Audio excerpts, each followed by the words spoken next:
आणि त्यामुळे रमाबाई आंबेडकर नगर हे क्लस्टर सुरू झालेलं आहे. ठाण्यामध्ये 5 क्लस्टर सुरू झालेले आहेत आणि त्यामुळे ही 17 क्लस्टर जी आहेत ही देखील युद्ध पातळीवर सुरू होतील.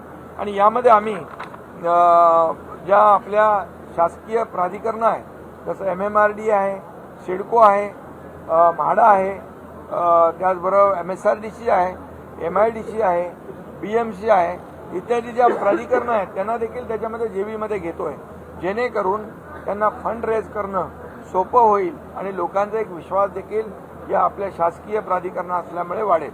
आणि म्हणून मोठ्या प्रमाणावर टप्प्याटप्प्याने आपण ह्या योजना राबवतोय.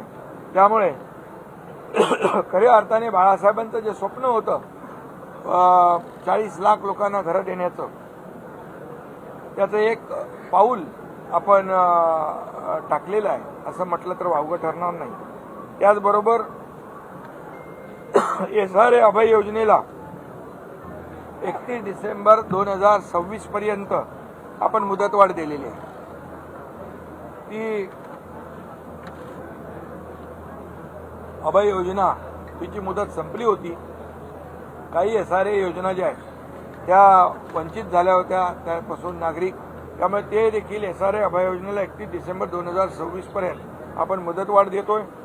SRA प्रकल्प आता मोठ्या प्रमाणावर सुरू होतील. त्याच्या तक्रारी त्याच्या 2000च्या वरती काहीतरी केसेस आहेत.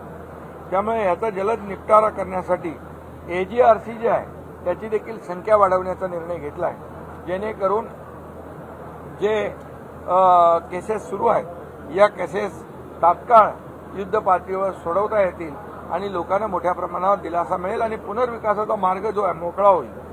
म्हाडाच्या ओसीसाठी देखील अभय योजना जी होती त्याला देखील आपण 31 डिसेंबर 2026 पर्यंत 1 वर्षाची मुदतवाढ दिलेली आहे. यामध्ये देखील म्हाडाचे जे रहिवासी आहेत त्यांना देखील याचा लाभ होईल.